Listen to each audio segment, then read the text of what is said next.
성령 지금 이곳에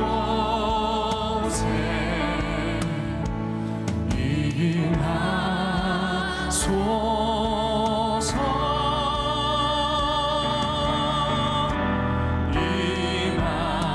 임하소서. 다시 한번 주님의 성령, 주님의 성령. 지금 가난한 마음으로 주님 앞에 나온 성도들이 있습니다. 하나님 이 시간 주님의 성령을 이 예배 가운데 부어주시고 허락된 은혜를 누리게 하여 주옵소서. 임하소서. 임하소서. 우리 주님 앞에 손 들고 할렐루야.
신앙을 고백하겠습니다. 우리 미디어로 함께하는 분들도 소리내어 함께 고백합니다.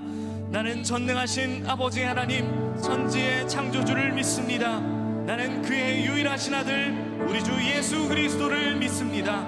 그는 성령으로 잉태되어 동정녀 마리아에게서 나시고 본디오 빌라도에게 고난을 받아 십자가에 못 박혀 죽으시고 장사된 지 사흘 만에 죽은 자 가운데서 다시 살아나셨으며 하늘에 오르시어 전능하신 아버지 하나님 우편에 앉아 계시다가 거기로부터 살아있는 자와 죽은 자를 심판하러 오십니다. 나는 성령을 믿으며 거룩한 공교회와 성도의 교제와 죄를 용서받는 것과 몸의 부활과 영생을 믿습니다. 아멘. 다 자리에 앉겠습니다. 할렐루야. 모든 열방의 소망 되신 우리 주 예수 그리스도 주님의 이름을 높여드리기 원합니다. 예수, 예수, 열방의 소망, 예수, 우리의 위로자, 주는 온 땅의 영원한 소망, 예수, 어둠 속에 빛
세월이 아무리 지나고 꽃이 시들어도 우리 예수 그리스도의 이름만이 열방 가운데 소망인 줄로 믿습니다. 주님은 이 시간 가운데에 우리와 함께 이 관계 가운데 여기만 머물자고 말씀하지 않으시고 열방 가운데로 너희는 가서 제자 삼으라고 말씀하셨습니다. 그 말씀처럼 우리가 날 가라 명하시는 그 주님과 함께 그 임재 가운데서 세상 가운데 주님을 위하여 일하는 한 분 한 분의 성도들이 되었으면 좋겠습니다.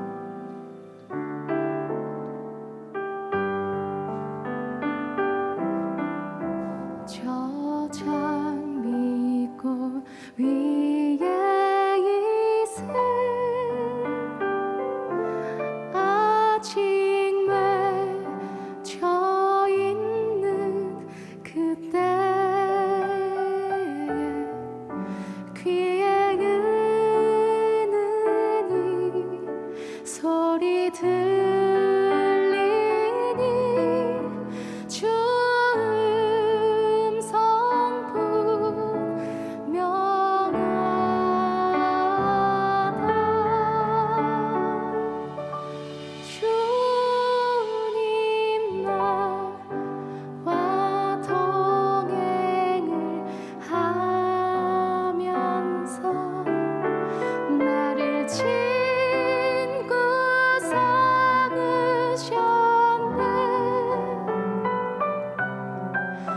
우리 서로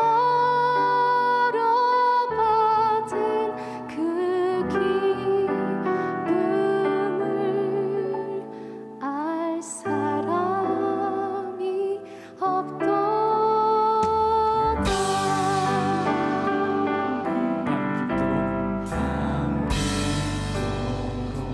동산 안에 주와 함께 있으려 괴로운 세상에 할 일만 여러분을 가라고 말씀하십니다. 가라며 하십니다. 여러분의 목소리로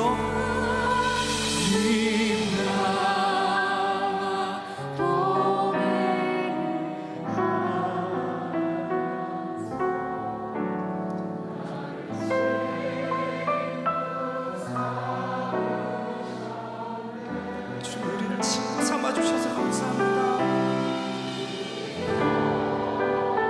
오늘도 임재 가운데 우리가 서기를 원합니다.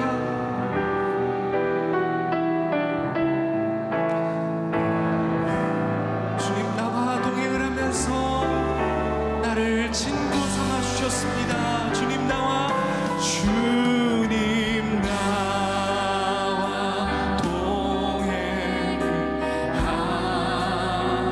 나를 친구 삼으셨네. 친구 삼으셨네.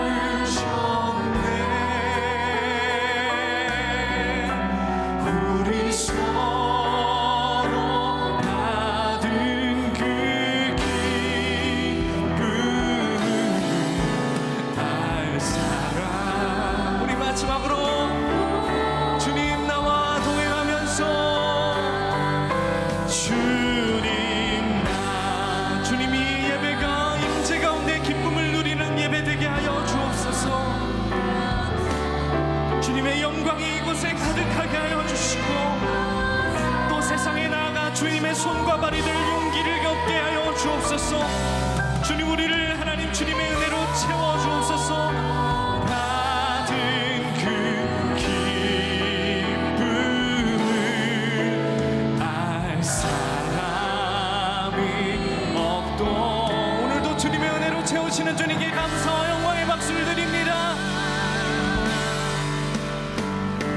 주의 영광 이곳에 우리 손 높이 들고 주님 앞에 우린 선의 주님과 함께 찬양하며 우리는 전진하리. 성도 여러분 포기하지 맙시다. 주의 영광이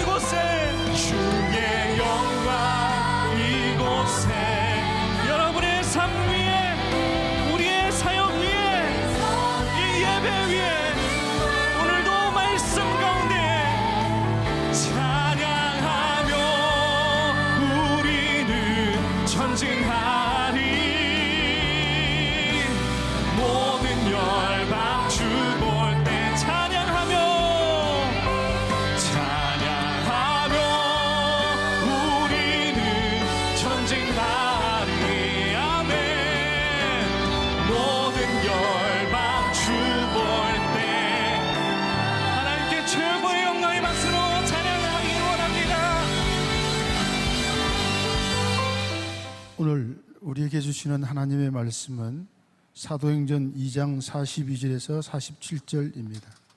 사도행전 2장 42절에서 47절입니다. 그들이 사도의 가르침을 받아 서로 교제하고 떡을 떼며 오로지 기도하기를 힘쓰니라.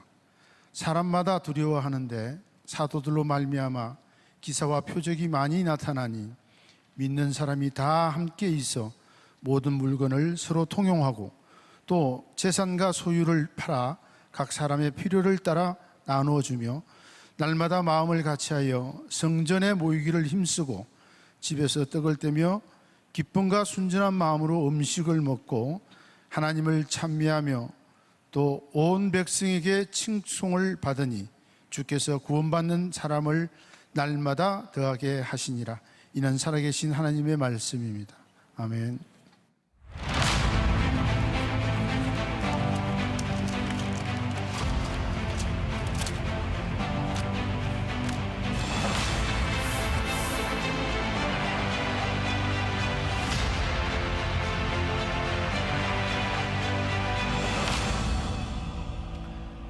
아주 냉소적인 저 PD의 질문에 대하여 제가 답을 좀 하려고 하고요. 오늘은 다른 날보다 조금 예배 시간이 길어질 겁니다. 설교도 조금 길 거니까 그렇게 알고 마음 편하게 오늘 안에 끝납니다. 자, 염려하지 말고. 자, 왜 나누며 살아야 되나요? 이 말씀을 우리가 함께 보려고 합니다. 자, 오늘 말씀 가운데 저에게 딱 눈에 들어온 구절이 하나 있었는데 그게 뭐냐면 힘쓰니라 라는 말이었어요. 42절에 보니까 그들이 사도의 가르침을 받아 서로 교제하고 떡을 떼며 오로지 기도하기를 힘쓰니라. 제가 생각하는 이 초대교회 공동체는 굉장히 의지적인 공동체라는 생각이 들었습니다. 하나님의 다스림, 성령이 임재했을 때 하나님의 역사가 임했다. 그런데 하나님의 다스림은 강제적이지 않다는 거예요. 모든 크리스찬들은 이상적인 하나님의 나라를 꿈꿔왔습니다. 그러나 그 꿈이 현실이 되느냐 아니냐는 다른 차원의 문제인 것 같습니다. 자, 만일 초대교회 교인들이 오늘 본문에 나타나는 일들을 행하지 않았더라면 어떤 일이 일어났을까요? 자, 먼저 47절을 보는데 오늘 말씀은 42절부터 46절까지 초대교회 교인들이 행한 일로 인하여 47절은 나타난 결과입니다. 자, 47절 같이 한번 봅니다. 시작. 하나님을 찬미하며 또 온 백성에게 칭송을 받으니 주께서 구원받는 사람을 날마다 더하게 하시니라. 자, 42절부터 46절까지 행동의 결과가 47절로 나타났다면 42절부터 46절까지의 행동을 하지 않았다면 47절의 결과는 나타나지 않았을 겁니다. 하나님을 찬미하지도 않았을 것이고 백성들에게 칭송을 받지도 않았을 것이고 하나님께서 거기에 구원받는 숫자도 더해 주시지 않았을 겁니다.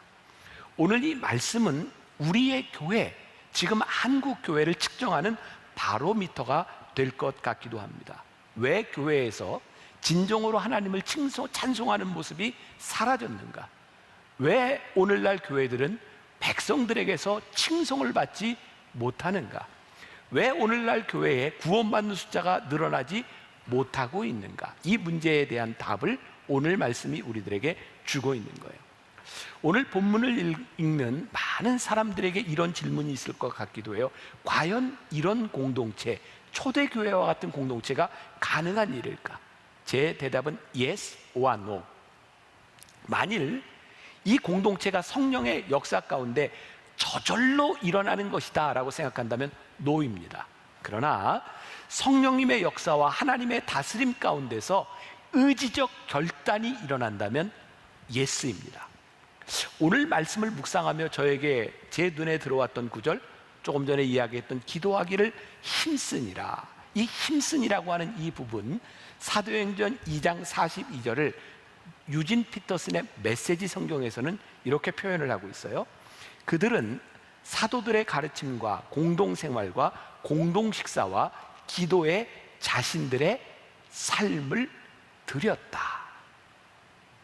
NIV 영어 성경에도 보면 이 부분을 devoted라는 말을 쓰고 있어요. 이게 무슨 말이에요? 헌신하다라는 거예요. 초대교회 공동체에 가르치는 일도 있고 봉사하는 일도 있고 교제하는 일도 있고 기도하는 일이 있었는데 이 일을 위하여 삶을 드렸다는 거예요. 그러니까 우리들이 흔히 이야기하는 교회의 표식, 기도, 교제, 섬김, 봉사 이런 일들 가운데 내 삶을 드리는 일들이 일어나지 않으면 이 모든 일들은 굉장히 피상적인 것으로 끝날 수 있다는 거죠. 우리의 신앙생활은 은혜로부터 시작됩니다. 그러나 이 은혜의 생활을 계속해서 유지해 나가는 것은 우리의 의지적인 결단에 대한 부분이죠. 자, 여러분들에게 제가 도전을 드리고 싶은 거예요. 자, 우리가 하나님의 은혜라고 하는 말을 참 많이 들었습니다. 그래, 내가 은혜 받아서 은혜로 살아. 그런데 여러분들은 하나님의 은혜로 삶을 살아가기 위하여 무엇을 선택했나요? 내가 하나님의 은혜로 살아가기 위해 내 삶을 선택했다고 하는 것은 이 선택으로 인하여 내가 포기할 것이 많다고 하는 것을 의미하기도 합니다. 내가 하나님의 은혜 가운데 살아가며 나의 선택과 나의 포기한 것은 이것입니다. 이것이 우리들에게 분명하지 않다면 우리는 이런 공동체를 만들어갈 수 없는 거죠. 성령님께서 우리 공동체에 임하실 때 우리로 하여금 올바른 선택을 하게 하고 버려야 할 것을 버리게 할 수 있을 때 우리의 공동체는 진정 복된 축복의 공동체를 만들어갈 수 있죠. 그러면 이 초대교회 공동체는 왜 이렇게 살았을까요? 지난주에 제가 여러분들에게 책을 하나 소개해서 너무 어려워서 아무나 읽으려고 대들지 말라 그렇게 얘기한 책 혹시 기억나세요? 마틴 로이드 존스 목사님의 진정한 기독교. 이 책에 이런 구절이 있어요. 사도행전을 이렇게 강해한 책인데요, 우리가 지금 사도행전을 공부하고 있는 것은 이 책이 교회란 무엇이고 기독교란 무엇이며 그리스도인이라는 것이 실제로 무엇을 의미하는지에 대한 권위 있는 진술이기 때문이다. 그러니까 오늘 우리가 나누는 이 말씀이 교회가 무엇인지 그리스도인이 무엇인지를 권위 있게 진술하고 있다는 거예요. 오늘 이 말씀은 대한민국에서 신앙생활을 하고 있는 우리 공동체에 절실하게 필요한 말씀일 것 같아요. 왜? 지난 1년 반 동안, 아니 어쩌면 지난 10여 년 동안 쌓아왔던 일인지 모르지만 우리 교회가 세상으로부터 많은 조롱을 당했어요. 오늘 말씀에서 이야기하고 있는 교회가 무엇인지 그 교회 공동체, 교회 이미지에서부터 많이 벗어나 있었어요. 초대교회 공동체가 사도의 가르침을 따라 서로 교제하고 오로지 기도에 힘쓰기 시작할 때 43절에서는 이렇게 표현하고 있거든요. 사람마다 두려워하는데, 여기에 사람마다라고 하는 말이 영어 성경에 everyone이에요. 모든 사람. 이게 무슨 말이에요? 교회 안에 있는 사람뿐만 아니라 교회 밖에 있는 사람들도 교회를 두려워했다는 거예요. 여기 두려워하다고 하는 이 말은 무섭다고 하는 말이 아니라 경외심이라는 말입니다. 여러분, 우리가 무서우면 피하지만 경외심을 가지면 존재를 의식하게 되어 있어요. 당시 초대교회 주변에 있던 예수 믿지 않는 사람들이 교회를 바라보며 두려운 마음으로 경외심을 가지고 교회를 의식했다는 거예요. 왜 그들은 교회를 두려운 마음으로 바라보며 의식했을까요? 교회에서 일어나는 일들이 자신의 능력을 뛰어넘는 일들이었기 때문이죠. 그제 금요일 날 저희 교회에서는 믿어줄게 밀어줄게 이 콘서트가 있었어요. 우리가 성남시와 함께 또 이제 진흥원과 함께 젊은 사람들에게 이렇게 지금 직업을 그리고 창업을 할 수 있도록 도와주는 프로그램이었기 때문에 여러분들이 정치인도 오고 좀 관계된 분들이 왔어요. 공연을 마치고 났는데 한 분이 저에게 이렇게 얘기하는 거예요. 목사님, 어떻게 교회에서 이런 일이 가능합니까? 어떻게 이런 연주회와 어떻게 이런 생각이 가능합니까? 저에게 묻더라고요. 제가 이렇게 얘기했어요. 교회니까 가능하죠. 하나님을 믿지 않는 사람들이 교회를 보면 어떻게 교회 안에서 이런 일이 가능합니까? 우리는 이렇게 말할 수 있어요. 교회니까 가능합니다. 교회이기 때문에 할 수 있는 일입니다. 분명한 사실은요, 교회가 세상보다 못할 때 조롱거리가 되지만 교회 안에서 세상을 뛰어넘는 일들이 일어나기 시작할 때 세상이 교회를 두려워하며 경외심을 가지고 보게 된다는 거예요. 기독교는, 아니 교회는 성령의 능력으로 어떤 일들을 행하는가? 자, 오늘 사도행전 2장 44절과 46절 아주 냉소적인 PD가 읽었던 말씀이죠. 우리 같이 한번 봅니다. 시작. 믿는 사람이 다 함께 있어 모든 물건을 서로 통용하고 또 재산과 소유를 팔아 각 사람의 필요를 따라 나눠주며 날마다 마음을 같이하여 성전에 모이기를 힘쓰고 집에서 떡을 떼며 기쁨과 순전한 마음으로 음식을 먹고. 제가 말씀을 묵상하다가 아주 중요한 것을 발견했어요. 제가 어떻게 했다고요? 발견했다고요. 이 말씀이 본래 있었는데 그냥 이렇게 스쳐 지나가던 것을 제가 새롭게 발견하게 돼 있어요. 다 함께 있어 서로 통용하고 각 사람의 필요를 따라 나눠주며 마음을 같이 하고. 이 모든 일들이 혼자서는 할 수 없는 일들이다. 공동체 안에서 일어나는 일들이라고요. 오늘날 개인주의가 너무 팽배해서 개인주의를 넘어서서 지극히 자기중심적이고 이기적으로 변하는 이 세상 가운데서 초대교회가 한 일은 정말 놀라운 일이었어요. 기독교의 본질적인 부분이었어요. 신앙 공동체에서 누군가의 관계 속에서 일어나는 일이었어요. 세상 사람들이 부러워하고 두려워했던 그 일이 뭐냐면, 세상 사람들은 누구나 자기를 먼저 생각하고 내 이익을 챙기는 이 세상 가운데서 그 초대교회가 그렇지 않았다는 거예요. 제가 이 말씀을 이렇게 설교문을 작성했던 때가 제가 원고에 보니까 2020년 3월이네요. 자, 작년 3월을 한번 생각해 보세요. 어떤 일이 일어났나요? 코로나가 바로 터지고 신천지로 인하여 막 확산되고 교회가 세상에 정말 심각하게 손가락질을 받던 때, 그리고 교회에서 예배를 드릴 수 없는 그 상황 가운데서 교회는 많은 논쟁과 갈등을 겪기 시작했어요. 주일 성수에 대한 문제였죠. 우리가 이 교회에서 예배를 드리느냐 드리지 마느냐, 그리고 이 일들을 가지고 교회에서 계속 모이는 교인들을 바라보며 세상이 교회에 대하여 손가락질을 하기 시작했고 조롱하기 시작했어요.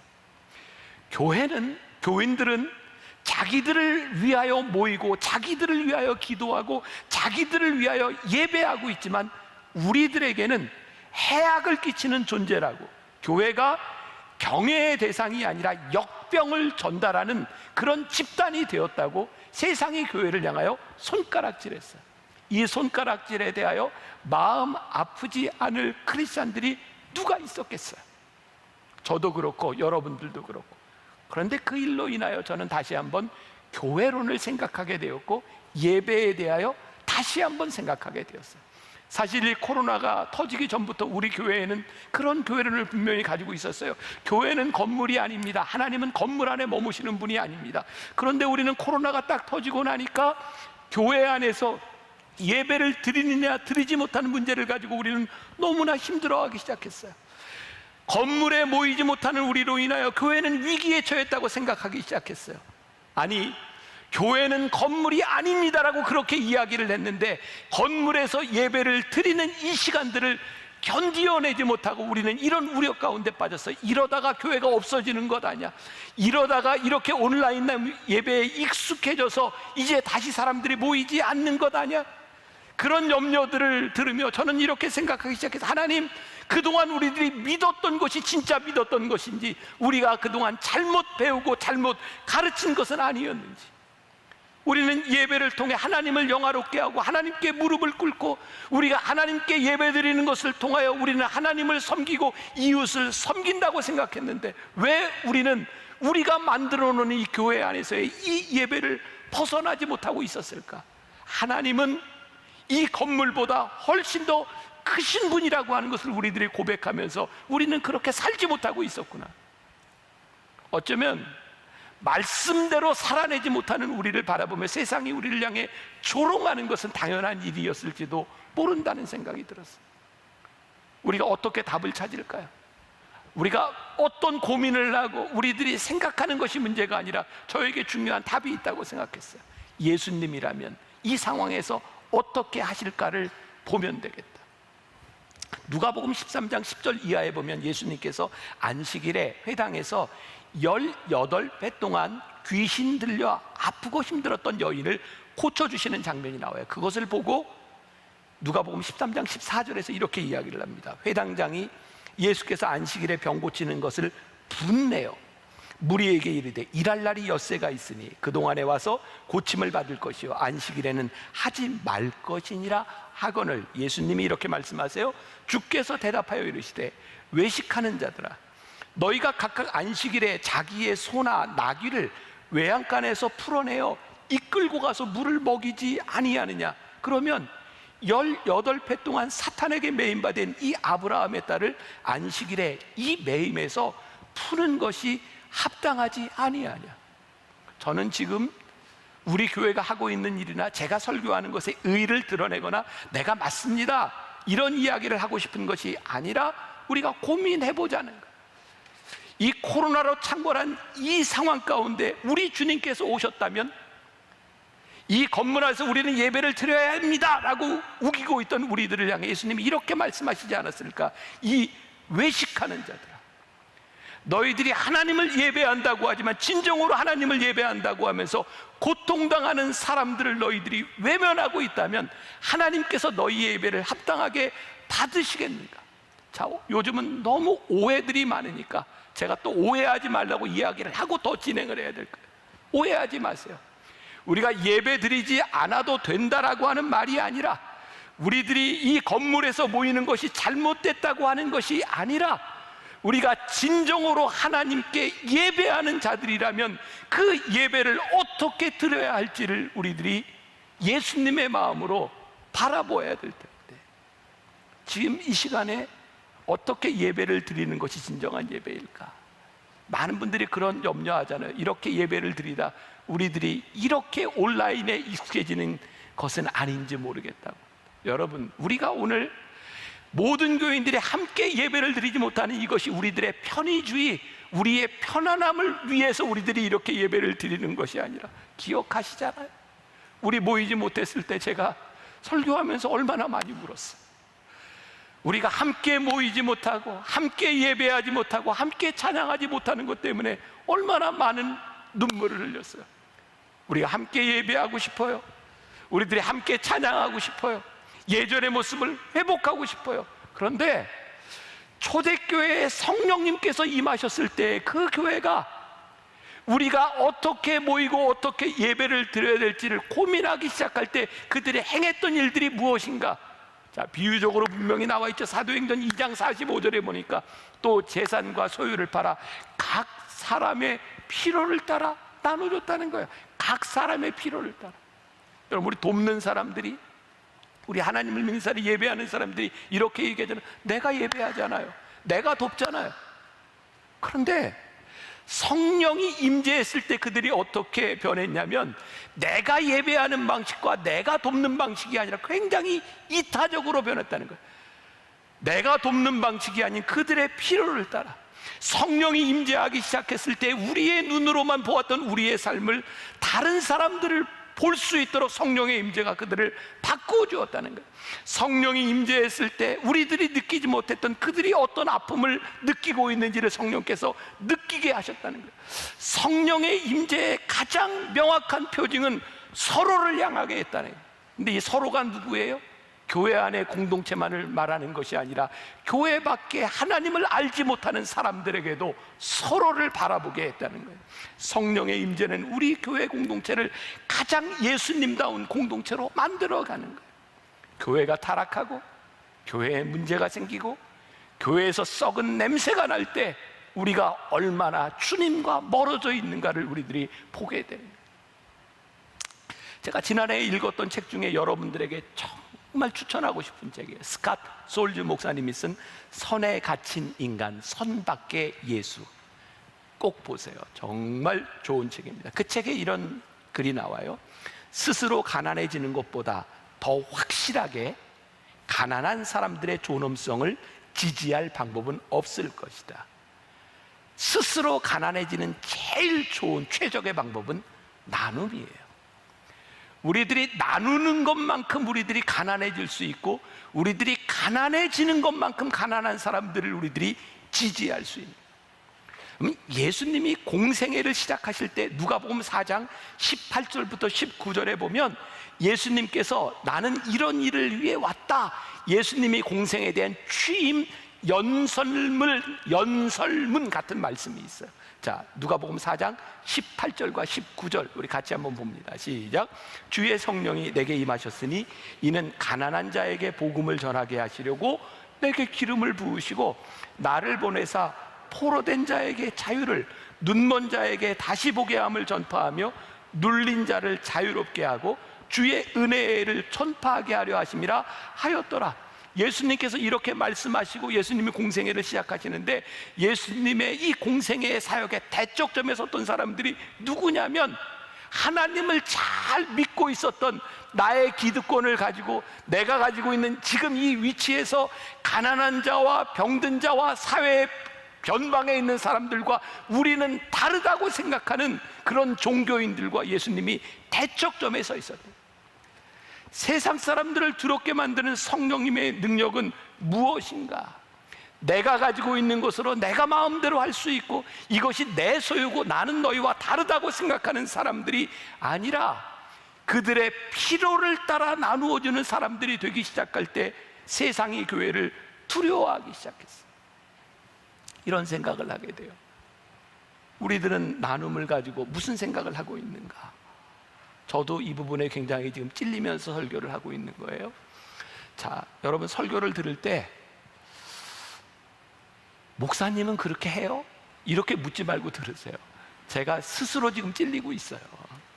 그리고 돌아가신 저희 아버님이 그런 얘기했던 게 기억이 나요. 아버지, 저는 설교할 자격이 없는 사람 같아서 목회를 못할 것 같아요. 돌아가신 아버님이 저에게 그랬거든요. 야, 세상에 자격이 있어서 설교하는 사람이 누가 있냐? 말씀을 전하고 그렇게 살려고 몸부림치는 게 목회자야.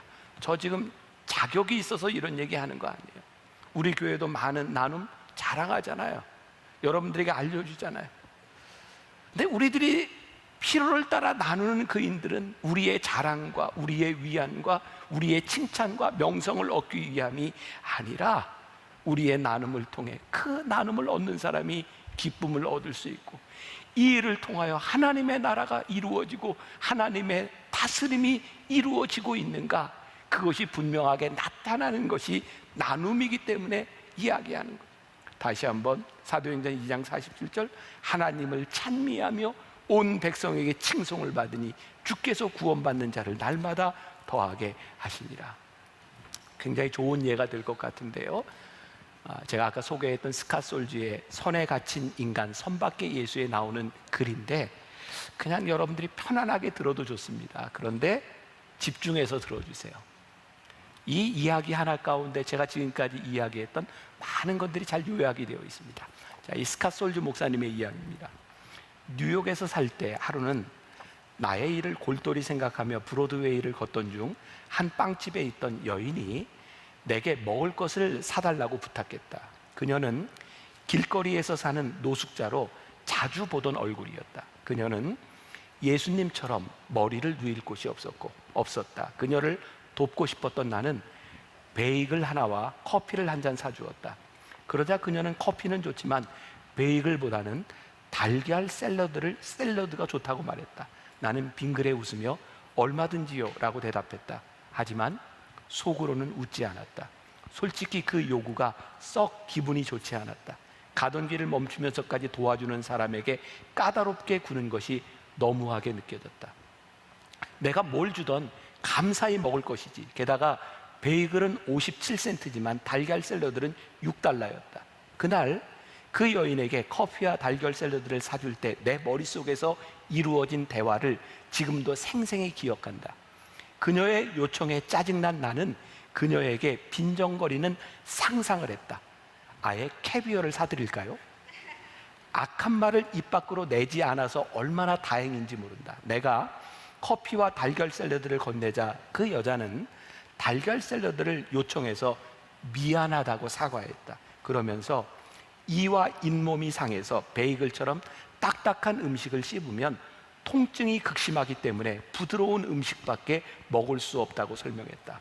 바로 그 사정을 잘 알지 못해서 그런 것이지만, 냉담하고 비판적으로 굴었던 것이 하나님께 너무나 죄송했다.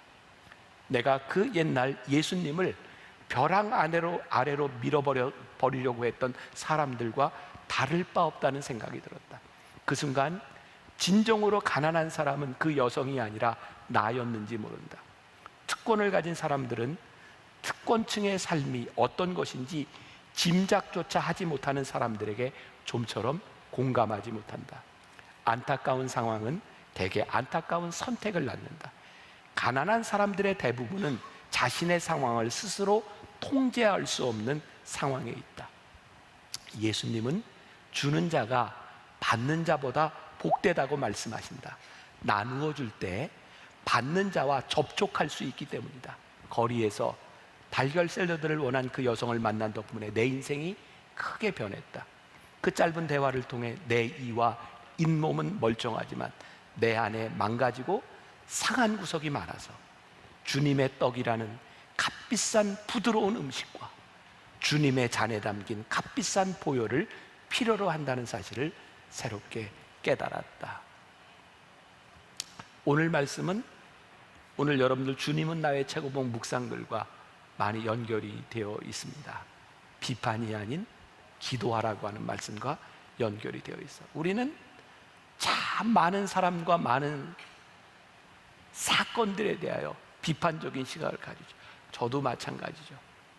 네, 하나님은 오늘 우리들에게 너희들이 알지 못하고 깨닫지 못하고 너희들이 경험해 보지 못한 것에 대하여 비판하는 것이 아니라 기도하라고 말씀하고 있거든요. 오늘 이 초대교회에 구원이 임했습니다. 초대교회 역사엔 부흥이 있었어요. 우리가 알고 있는 것처럼 하루에 3,000명 그리고 하루에 5,000명이 더해지는 놀라운 역사가 있었어요. 그런데요, 성경은 단순히 이 교회의 숫자가 늘었다고 말씀하시는 것이 아니라 사도행전 2장 47절에서 하나님께서 날마다 구원받는 숫자를 더하게 하셨다고 말씀하고 있어요. 여러분, 교회의 표징은요, 구원받는 숫자가 늘어나는 거예요. 만일 초대교회에 나눔이 없었다면 이런 일이 일어났을까요? 자, 여기에서 우리들이 분명히 짚고 넘어가야 될 것은 나눔만이 어떤 유일한 행동이요, 나눔만을 통해서 구원의 역사가 일어났다고 하는 것은 아니에요.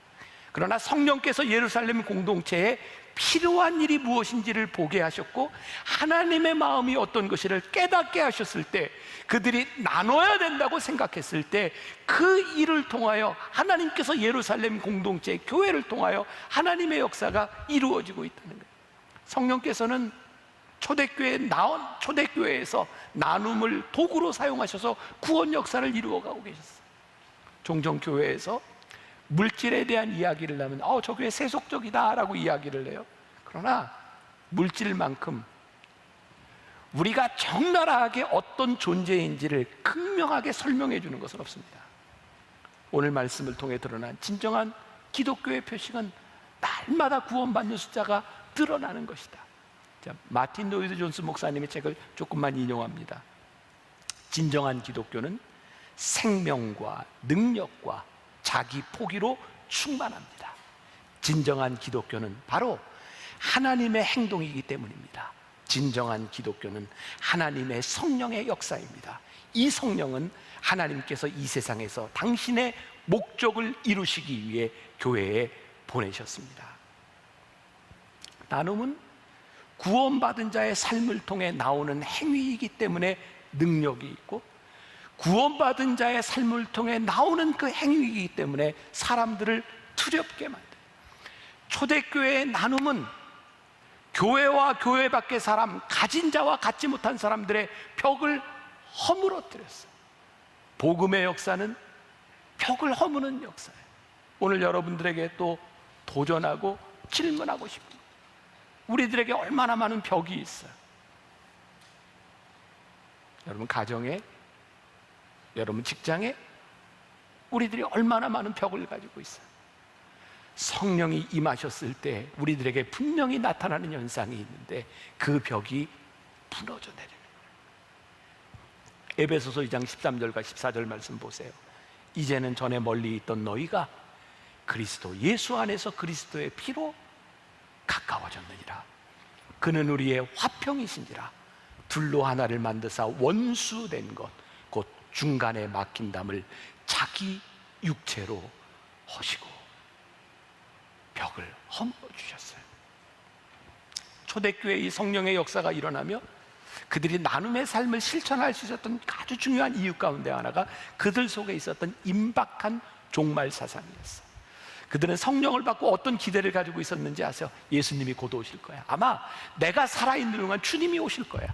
자, 여기서 제가 여러분들에게 굉장히 중요한 말씀을 하나 드려요. 2000년 기독교 역사 가운데 많은 이단들이 있었습니다.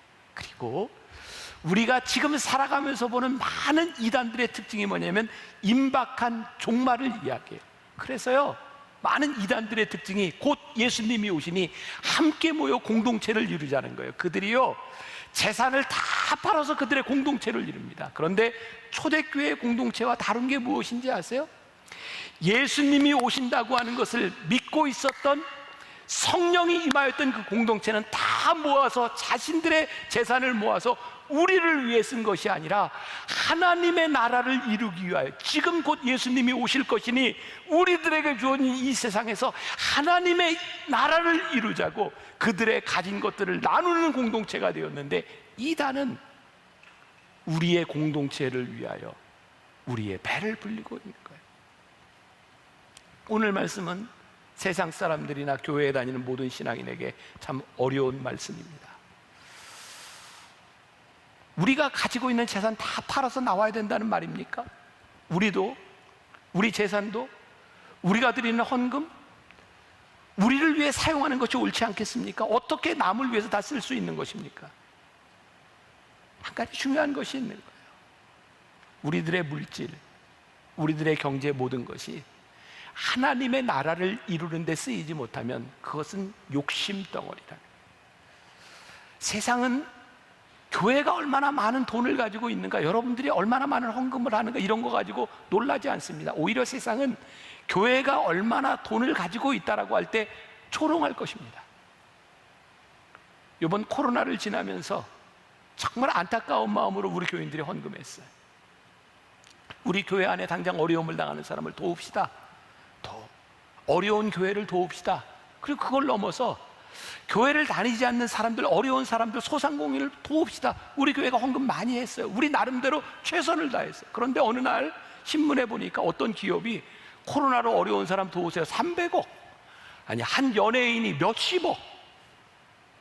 교회가 돈을 모아서, 교회가 헌금을 해서 누군가를 돕는다고 하는 게 이게 진짜 껌이에요, 껌. 하나님이 그런 생각을 주셨어요. 교회가 돈을 모아서 너희들이 빛을 내고 너희들이 돈을 모아서 누구를 돕는다고 하는 것, 그것이 그렇게 큰 일이 아니다. 중요한 것은 돈에 대한 문제가 아니라 우리 그리스도인들이 어떤 돈의 가치를 가지고 살아가는지를 보여주지 않는다면 세상은 교회가 얼마를 모아서 누군가를 돕는 것 가지고 세상은 절대로 두려워하지 않는다. 우리 교회와 여러분들이 보여줘야 되는 것은 돈의 액수에 대한 문제가 아니라 우리들이 물질에 대한 가치를, 성령이 우리들에게 임하셨을 때 어떤 물질의 가치를 가지고 살아가느냐를 분명히 보여줘야 돼요. 요즘 교회가 제일 조롱받는 것 중에 하나가, 정말 세상 사람들이 그런 얘기 하잖아요. 11조. 아니 교회에 11조 하지 마, 그게 구약에서나 했던 일이지. 또 어떤 사람들은 그 11조에서 교회 배불리는 거야, 이 멍청한 인간들 왜 그렇게 11조를 해, 그렇게 이야기하잖아요. 11조는요 단순한 돈에 대한 문제가 아니에요. 하나님의 사람들이 11조를 하면 하나님, 이 돈이 하나님께서 나에게 주신 이 재정이 하나님의 뜻대로 쓰여진다고 하는 믿음의 고백을 하는 거죠. 여러분, 한샘 지고 헌금하고 우리들이 감사 헌금하고 우리들이 이거 왜 하는 거예요? 아, 우리들이 주신 물질을 통하여 하나님의 나라에, 하나님의 백성들에게, 이 땅 위에 필요한 사람들에게 그 물질이 흘러가야 됨을 우리들이 연습하고 그렇게 살아가는 거예요. 제가 만나교회 목회를 하면서 꿈꾸는 일이 있어요. 하나님, 저희 교회가 자랑해야 될 것이 무엇이겠습니까? 얼마나 돈을 가지고 얼마를 모으고 얼마나 큰 일을 하고 그런 것이 아니라 하나님께서 역사하시는 성령의 임재가 분명한 교회의 표식이 교회를 통해서 나타나게 하여 주옵소서.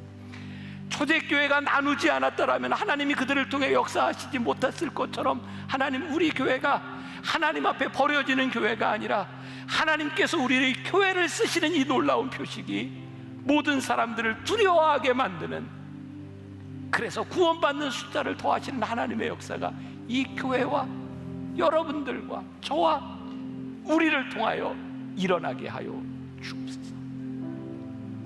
아까 그 냉소적이고 못된 그 PD의 물음에 대해 그래서 우리가 나누며 사는 겁니다. 왜? 하나님이 우리들에게 그렇게 말씀하셨기 때문입니다. 우리 함께 찬양합시다.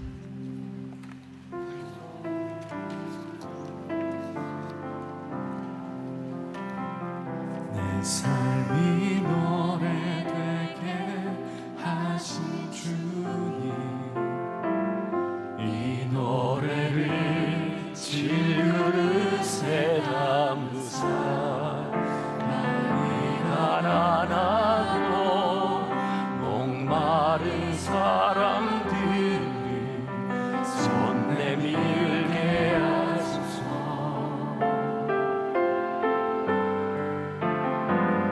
내 영이 노래하게 하신 주님,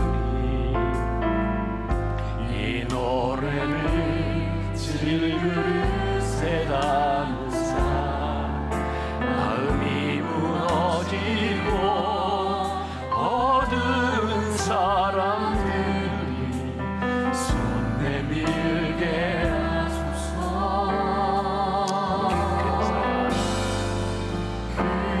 큰 사랑 내 삶에 담으사 가난한 자와 나누게 하소서. 큰 사랑 내 영의 부사 가난한 자와 나누소서. 내 삶이 노래되게 하신 주님, 내 노래를 질그릇에 담으사 마음이 가난하고 목마른 사람들이 손 내밀게 하소서.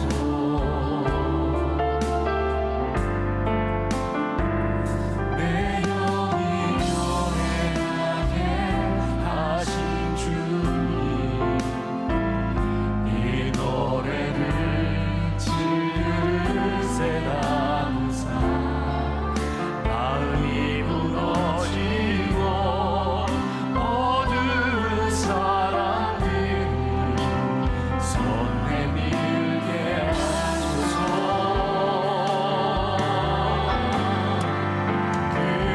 큰 사랑 내 삶에 담으사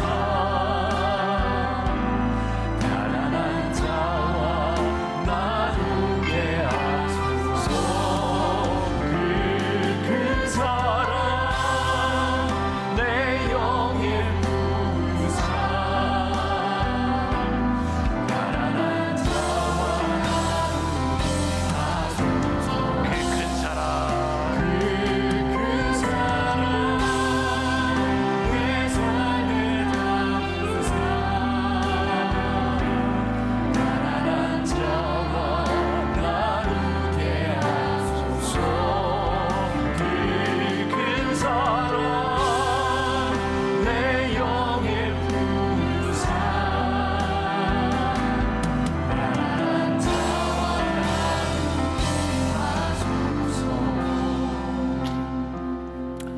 어제부터인가 교회가 하나님을 믿는 사람들이 세상이 두려워하는 사람들이 아니라 세상의 조롱거리가 되어버렸습니다. 하나님의 능력이 없으신 것이 아니라 우리가 하나님의 능력을 의지하지 못하고 성령님의 임재를 따라 살아가지 못하며 세상의 조롱거리가 되어버렸습니다. 오늘 하나님께서 우리 교회를 향한 강력한 마음이 있음을 보게 하십니다.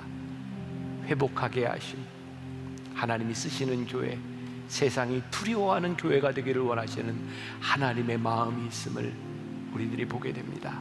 하나님, 우리를 새롭게 하셔서 우리 안에 하나님 마음 주셔서 지극히 이기적이고 개인적이고 지극히 자기중심적이었던 우리가 하나님의 마음으로 서로를 바라보게 하시고 하나님의 마음으로 서로를 보게 하실 때 우리 사이에 세워졌던 벽이 허물어지는, 담이 허물어지는 놀라운 기적들을 경험하게 하여 주옵소서. 오늘도 하나님 앞에 드리는 귀한 예물들이 하나님 나라를 위하여 잘 쓰여지게 하시고 우리 성도들이 이 땅 위에 살아가는 동안 하나님의 것을 하나님의 것으로 고백하며 하나님의 마음을 위하여 잘 물질을 쓸 수 있는 귀한 하늘나라의 백성들이 되게 하여 주옵소서. 지금은 우리 주 예수 그리스도의 은혜와 하나님 아버지의 무한하신 사랑과 성령의 인도하심이 우리를 부르신 하나님 앞에 성령의 임재 가운데 우리가 그렇게 믿음으로 하나님의 말씀대로 살아가겠습니다 다짐하며 나가는 당신의 사랑하는 모든 백성들 위해 지금부터 영원까지 함께 하시기를 간절히 축원하옵나이다. 아멘. 지금은 미디어 선교를 위한 헌금 시간입니다. 이 예배를 통해 삶 가운데 은혜와 회복이 충만하시기를 간절히 기도합니다.